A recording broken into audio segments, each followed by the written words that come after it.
All of a sudden, I'm not in the car anymore. I'm not in my body. Everything was all dark all around me. I was getting information downloads of what are commonly called the paranormal, what I call the contact modalities. What they were showing me was that these are all the different ways that humans are communicating, they say, with us.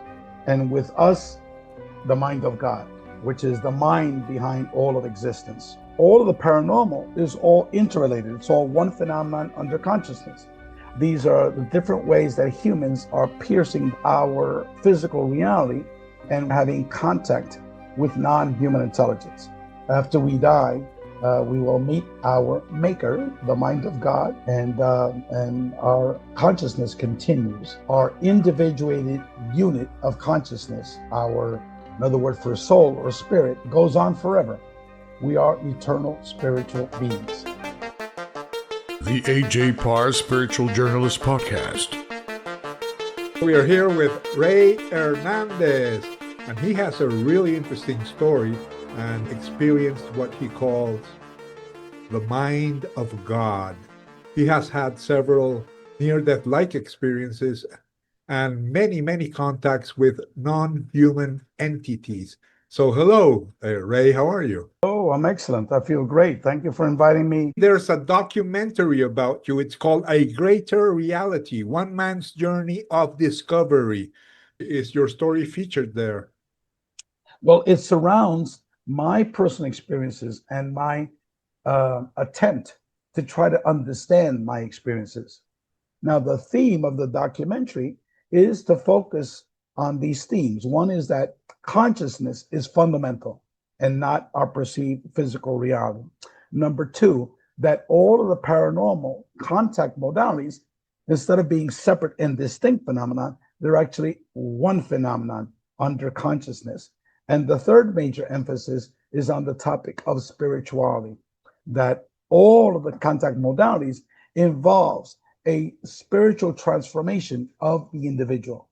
So no matter what the contact modality, the paranormal phenomenon is, after many years, these people that have had these experiences become deeply spiritual individuals. And then we go into a discussion of the mind of God, consciousness. You had a more or less normal life, and all of a sudden you had this episode in the living room of your house. Can you tell us about that? In 2013, March of 2013, my wife and I had a joint experience in our living room with an energy being. Our dog, the day before, became totally paralyzed. She was 15 years old, the dog. And so we agreed to have her euthanized, put to sleep the following day. So my wife began to pray all night. And me, as a good atheist, I said, do all the praying you want. Nothing's going to happen. Tomorrow's going to be her last day. And in the morning, at 6 o'clock in the morning, when we woke up, we checked her out, and she was still totally paralyzed. So I went back to sleep. And then in our living room, saw an object. And she started calling me. She then went upstairs, hauled me out of bed. I followed her down the stairs. And then once she reached the bottom of the living room floor, she disappeared. The dog, who previously was on the floor, disappeared. And then my mind was totally controlled from then on. I immediately turned to the left, and I looked about 5 feet away from me in the corner of our living room was what I call an energy being. And let me describe it for you. It was roughly 2.5 feet wide by about a foot in height. And it was all waving energy, multiple colors, all the colors mixed together, waving like energy. And the shape was sort of like a rectangle box, but it didn't have any external edges because it was pure energy. And then whatever this intelligence was, it totally captivated my mind, controlled it. Okay. I looked at it and I waved my hand at it and I said, this is what my wife got me up for this bullshit. I'm going back to sleep. So immediately I turned around, walked back up the stairs, and I went to my bed, and I was immediately put to sleep. And mind you, my wife had disappeared right in front of me. Okay. The dog disappeared. And here I was I said, this is bullshit. I'm going back to sleep. When I woke up an hour later, I was like fully cognizant of what took place. I had my mind back. And I was like, oh my God. And I ran down the stairs. And then, poof, my wife reappeared again. We both looked down on the floor. Our dog, who was totally paralyzed, she was running around like a puppy. And my wife was shouting in Spanish, Hallelujah, Hallelujah, Los Ángeles la curaron, Los Ángeles la curaron, which translates to the angels cured her, the angels cured her. And she would stop, bend down, pick the dog up and hug her and kiss her, put the dog down and continue celebrating. And for me, it felt like an atomic bomb blew up in my brain. I couldn't even talk. I was like speechless. And I had to compose myself. After I composed myself, I told my ex-wife, I said, where did you go? Where were you? Look at the time. It's 7 o'clock. We woke up at 6 o'clock. There's like an hour that you were gone. She goes, no, that clock is wrong, because I was here the whole time. So that's how my paranormal journeys started. Immediately after that experience with the energy being in our living room, my wife would go outside and she would pray to see the intelligence that healed our dog. She wanted to communicate with them and thank them. And what would physically appear were these huge objects in the sky, and they're commonly called UFOs. And then in late July, early August, she went down to Mexico for an entire month. And she had numerous experiences with her family members where they all saw these very large UFOs. And one time, this UFO actually stopped airport traffic in Veracruz, Mexico. And that was documented in the local newspaper. And there was film about that event. These were like large purple orbs, very large purple orbs. They continued while my wife was in Mexico. Many of her family members saw them after my wife began to pray. So after she arrived back to Miami, about a week later, I was outside. I was waiting for a friend of mine. I was going to do a legal case for him. And I said, okay, I'll wait for you outside. He was late showing up. So with my mind, I said, look, my wife is calling down the UFOs. I'm seeing people on the internet that call down the UFOs with their minds. Let me give it a try. So I started. And within 15 minutes, this huge object appeared. And let me describe it to you. It was very, very low to the ground. It was the bottom part of it, the palm trees in front of my next door neighbor's house blocked the bottom part of this object. So it was very low to the ground. And it was about 6 football fields, like 600 meters in length. And it was comprised of hundreds of oblong. Oblong is a very long circle, extended circle, streaks of light. There were hundreds of them. They formed sort of like a skeleton of this huge object. And inside was all this white, cloudy substance inside the middle of it. And so then I heard my daughter's voice. Daddy, you and mommy have seen UFOs. Next time you guys see a UFO, please call me daddy. Now, I had never spoken to my daughter about UFOs before, because this is the first time I'm calling down a UFO. I never spoke to my daughter. But yet in my mind, I thought that my daughter wanted to see one as well. So I ran to the window and I called her down. She comes downstairs. Now it's my daughter and I. We're watching this UFO. And so that was telepathic communication.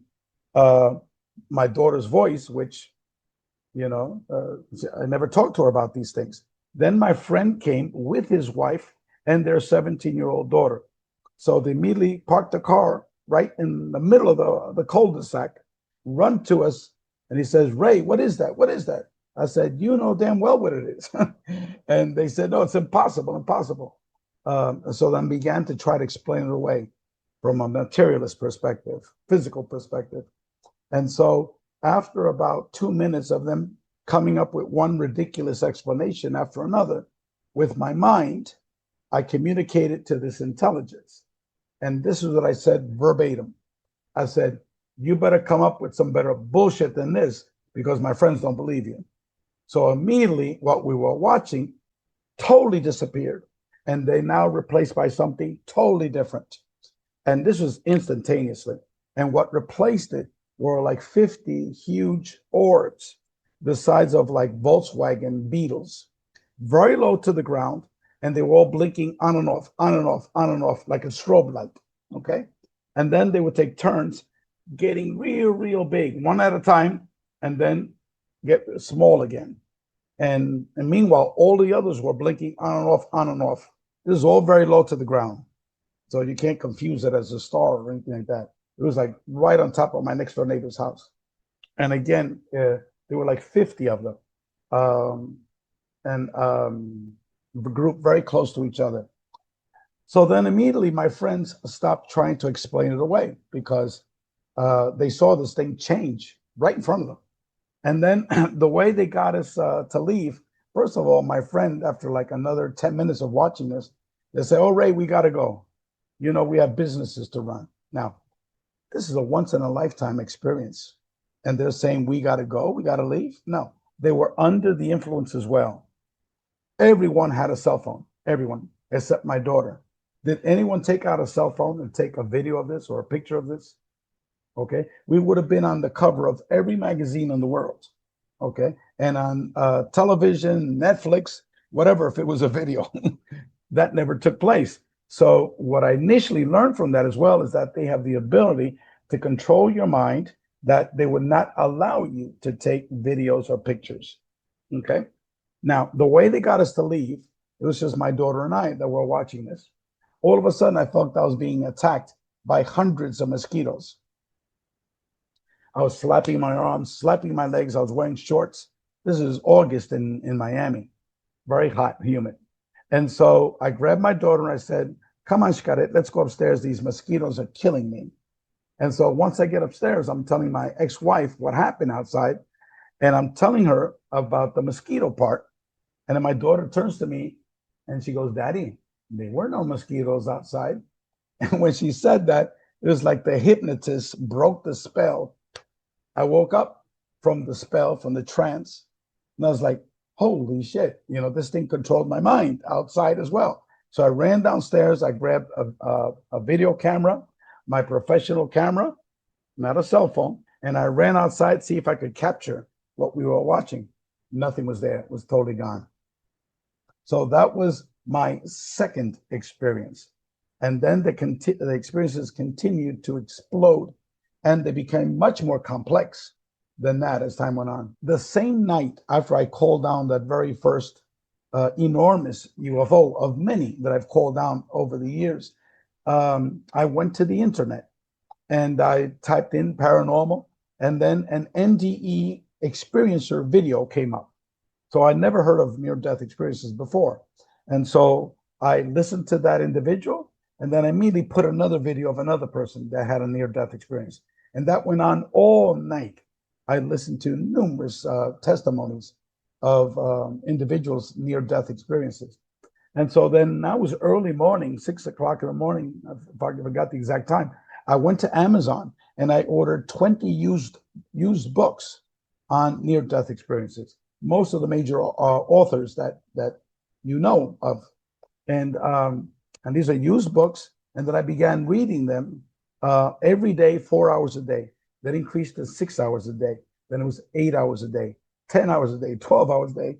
And then after 4 months, I had finished reading over 300 books on this phenomenon, together with academic articles, including most of the articles that were published in the near-death experience journal. And so I became pretty much an NDE scholar. And that was in during between September to December of 2012. This is still within the first year of my experiences, okay? And so by then, I had the hypothesis that the NDEs were related to the UFO phenomenon, but the hypothesis was not cemented until that actual travel experience in May, where I was physically shown via the universal mind of God how it's all interrelated. But by then I had that suspicion back in December. So in late December, for 3 days in a row, the very first three people I ever mentioned, NDEs to, all of them had it. So again, that's another orchestrated event, because the result of all of this was it gave me spirituality at the end of Sunday night of the third night. Friday, my daughter had a low-grade fever. I brought her to the pediatrician, who happens to be from Colombia. And so she said, well, I checked her ear, nose, and throat. I don't see any signs of infection. We checked her temperature. Temperature was normal. Maybe it was a virus, and it's now gone. And so as soon as she said that, immediately I approached her with, my head like this, and I said, excuse me, doctor, have you ever heard of the term near-death experiences? I've just finished reading approximately 300 books on this topic, and many of them were written by medical doctors such as yourself. So you need to be aware of this phenomenon. And so as I was saying this, I thought I was going insane, because I thought that there was another person inside of my body. And I was like, what the hell just went on? What was that, So in the meantime, the doctor from Colombia, her eyes popped out like that. And I said, oh my God, now this woman thinks I'm crazy, So I said, discúlpame, doctora, excuse me, doctor. I apologize. I don't know why I said that. So she looks at me and she goes, there's no need to apologize. How did you know I had one? So immediately she goes to the door, she closes the door. And then with my daughter and I there, she began to tell me of her NDE, which occurred in Colombia, where I'm currently living now. And she went into details, very details, which we don't have time to discuss here. So then that was Friday, Friday afternoon. Saturday was a church dinner.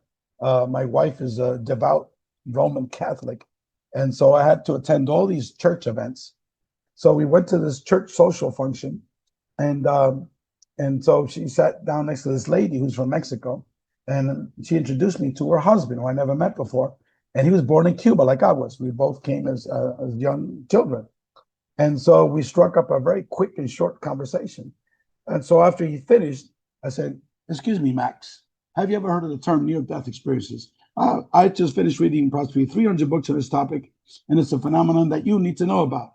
And so after I finished that, again, I was like, I am going crazy. What is going on? I have another person. I have a split personality. I have another person inside my mind. And so Max's eyeballs were like this after I told him that.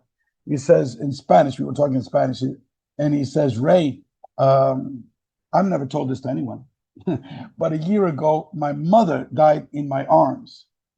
And I called the ambulance, 911. I was giving her mouth to mouth.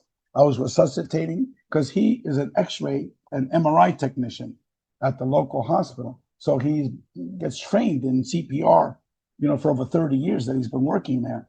And so he was telling me exactly what he was doing. And he was crying on top of her, telling her to, hang in there, But she was dead, because he checked her out, her vitals, and she was clinically dead. And so when he got to the hospital, it was right behind the ambulance, and he found out that she was revived. So when he was allowed to go see her, she said, mi hijo, my son, I was floating above you, okay? I saw everything and heard everything. You had told me this, you had told me that, you had told me that, while he was attempting to resuscitate her. And then you were crying on top of me. He says, all of a sudden, these two people, this big, heavy-set black man comes crashing through the door, followed by a short woman with a blonde ponytail, dressed in a certain color. He says, Mom, those are the paramedics. How did you know that? I already told you, my son. I was floating above you. I was seeing everything. And then she continues with the NDE of going into another dimension, seeing her deceased husband, the whole works. And so Sunday, I always visit my parents.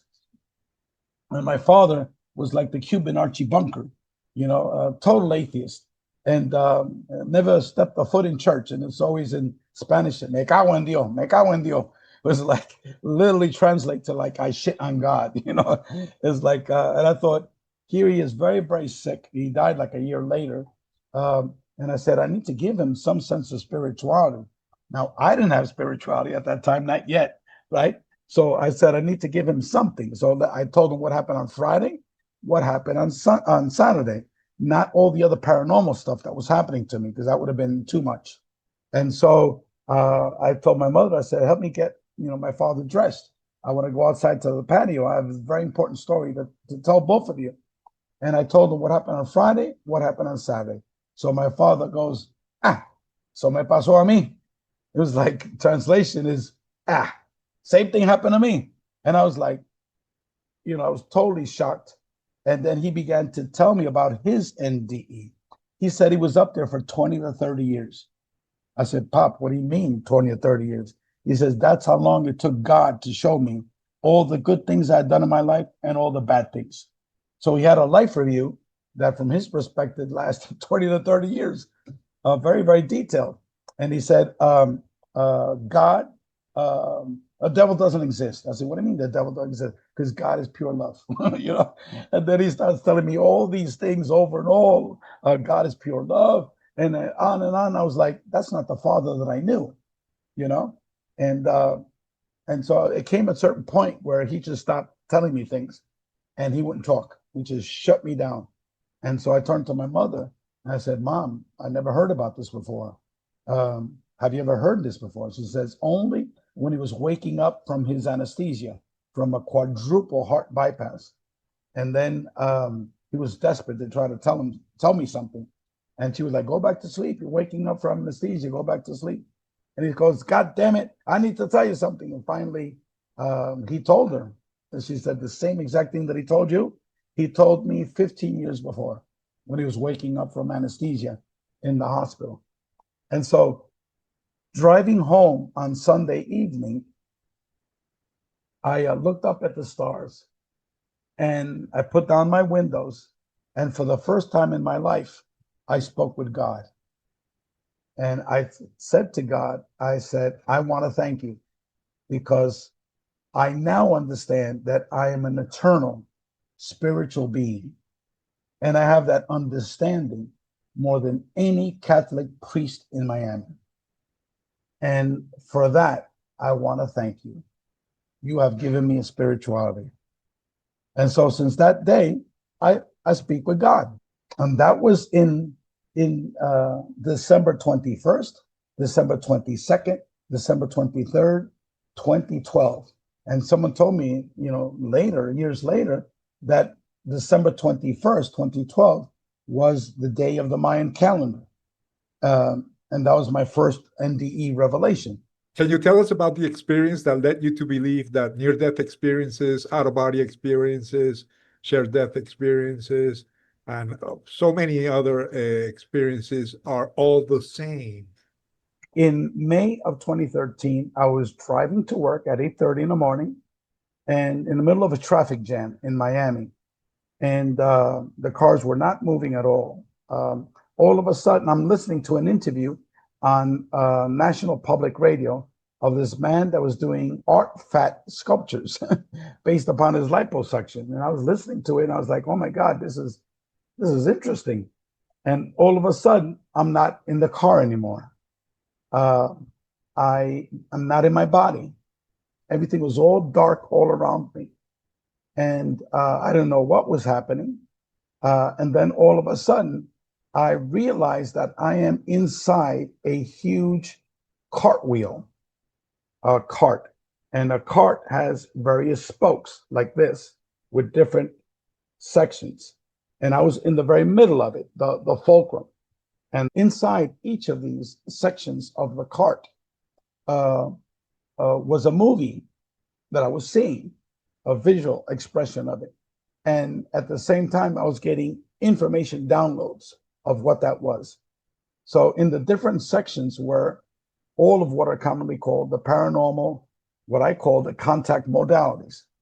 These are the different ways that humans are piercing the veil of our physical reality, and we're having contact with non-human intelligence. So in one spoke was near-death experiences. In another spoke was out-of-body experiences. In another spoke was astral travel experiences, which is different from out-of-body experiences. Another one was UFO contact experiences. Another one was hallucinogenic journeys. Another one was communication with the deceased. Another one was remote viewing, et cetera, et cetera, et cetera. All the different paranormal phenomena where people are having contact with non-human intelligence. And as the wheel was spinning to the right, it was a different spoke that was getting information on. And there were physics equations. There was a lot of information. It wasn't a voice. It was just straight information that was being downloaded to my mind. And basically what they were showing me was that these are all the different ways that humans are communicating, they say, with us, okay? And with us, the mind of God, okay? And humans are perceiving them as separate and distinct. For example, near-death experiences are separate from astral travel experiences. Near-death experiences are separate from UFO contact experiences. Near-death experiences are separate from hallucinogenic journeys, okay? But all of them, what they have in common is that they all involve a manipulation of space-time.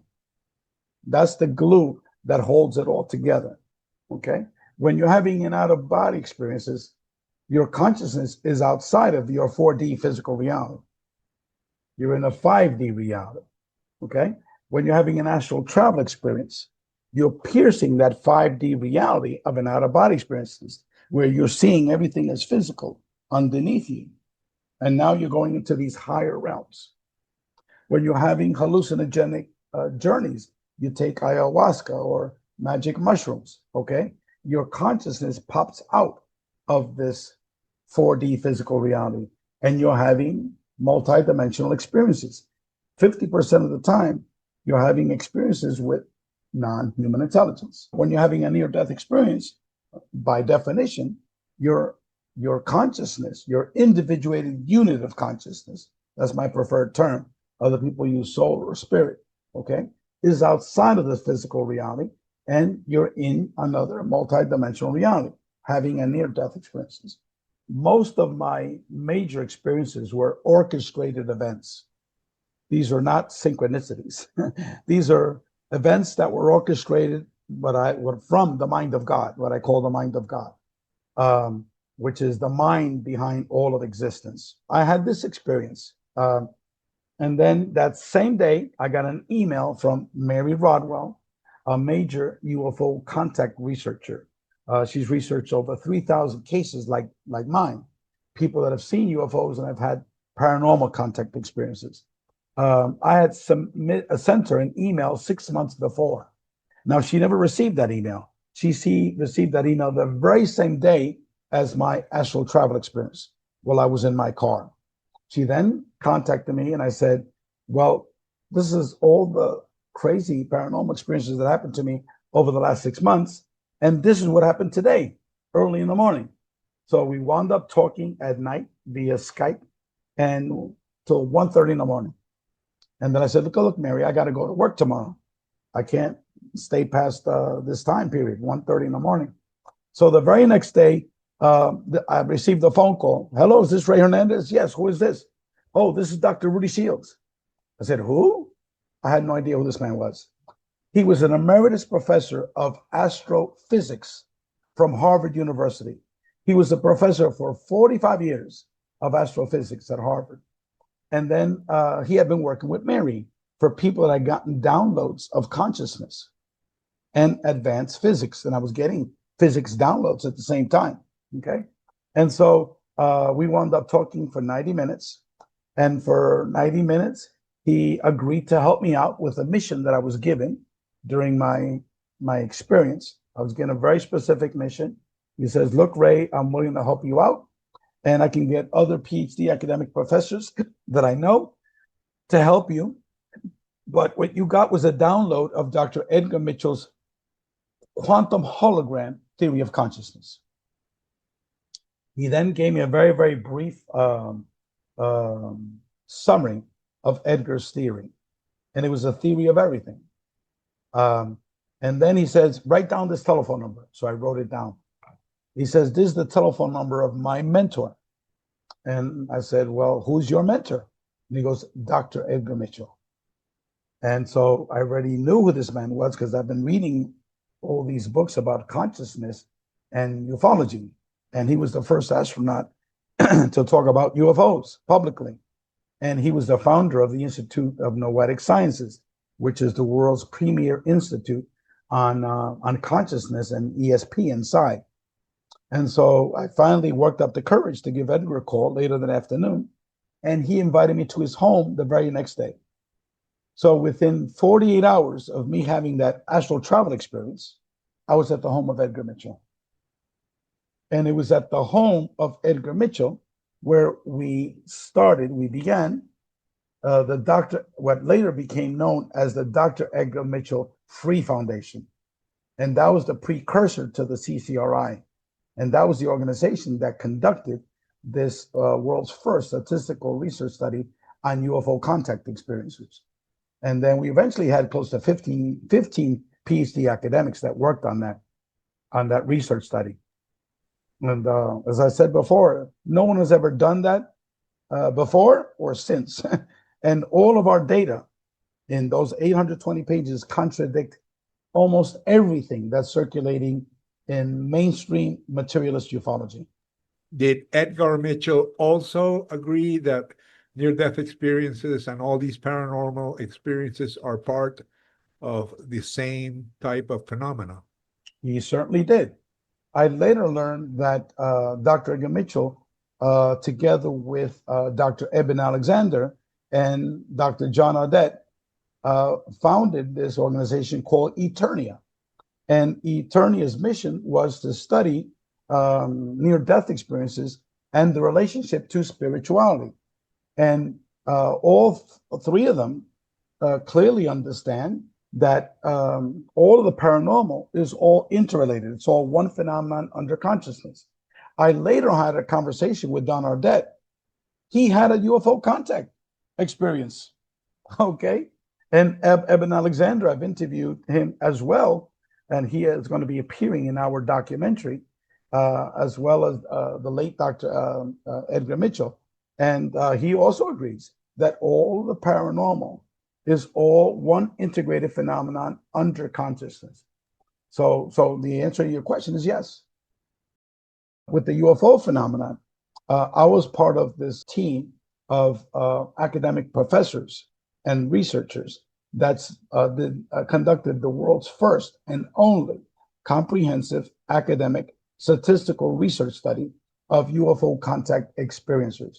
And we published this in an 820-page academic book titled Beyond UFOs, The Science of Consciousness and Contact with Non-Human Intelligence. And that book is available for free for anyone that wants to upload it from our website. And later on, I'll give you details of our website and how to get a copy of this book and all of my other 8 academic books. So in that book, we were able to definitively hypothesize that via facts from 3 surveys, that over 4,350 individuals from over 125 countries that took our surveys, we were able to identify that the UFO contact phenomenon is primarily a paranormal consciousness-based phenomenon. Much of the experiences are perceived as physical, but the overwhelming majority of the type of experiences people are having are commonly called paranormal. For example, 50% of the people have had astral travel experiences and out-of-body experiences. 50% have had miraculous medical healings, just like our dog. That's half of the people that took our surveys. People that saw a physical orb, not via picture, but physically, right in front of you, an orb, that was 66%. People that have had telepathic communication, 70% of the people. I mean, I could go on and on and on. Near-death experiences, 37% of the people that took our surveys, that's 4,350 people, 37% of the people stated that they had a near-death experience. And I could go on and on and on with the statistics. And what that demonstrates is that the UFO contact phenomenon, well, yes, 100% of these people saw a physical UFO, okay? their lives entailed having almost every type of paranormal experience imaginable.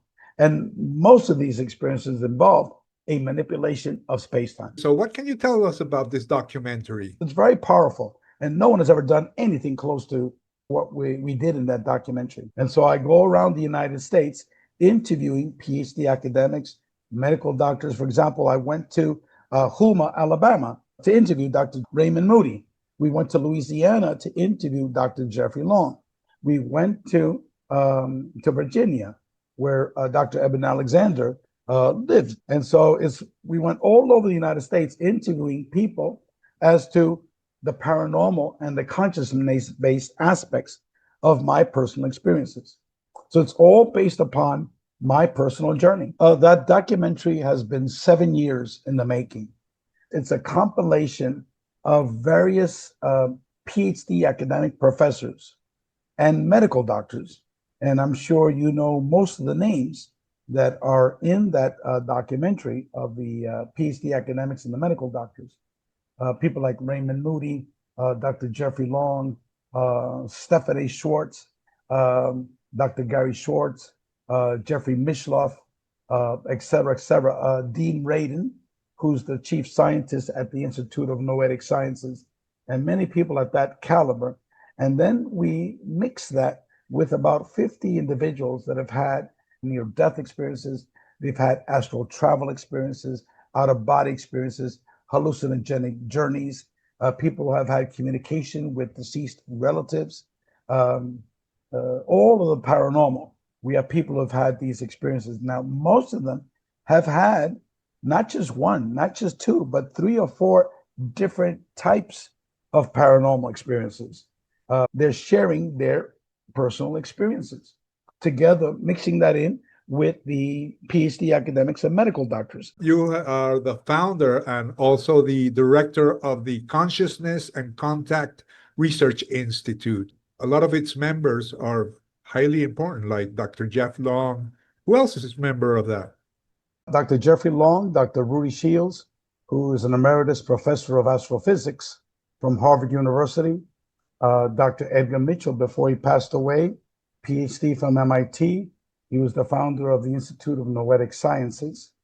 Dr. John Climo, a professor from Brown University, who wrote books on parapsychology for over 40 years. And his most important book is a book on channeling. It was an academic book, scientific study of channeling. Then we have people in there like Jeffrey Mishloff, who is the host of New Thinking Aloud, Dr. Gary Schwartz, professor from Harvard and Yale of psychology, and he studies mediumship and communication with the deceased. Eben Alexander, who you interviewed. We have many other people at that type of level. I went to University of California at Berkeley for a PhD in urban planning, and I had a master's in urban planning from Cornell University.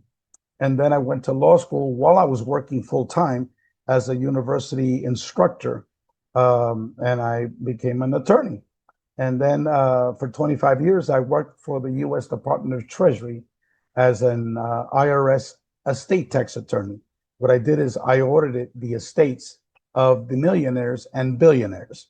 So that was my boring life. If people are interested in contacting you or knowing more about your work, your books, how can they do that? First of all, I've published 8 books. All of the 8 books are available for free as downloadable PDF files and from our website. And the website is agreaterreality.com, agreaterreality.com. And you can contact me via my email, which is contactmodalities@gmail.com. Last message for people who may be watching this. My message to individuals that are out there is everyone needs to understand that we are all eternal spiritual beings, i.e., our individuated unit of consciousness, another word for soul or spirit, it goes on forever. And so in terms of life's ups and downs, the negative aspects of life, the difficulties of life.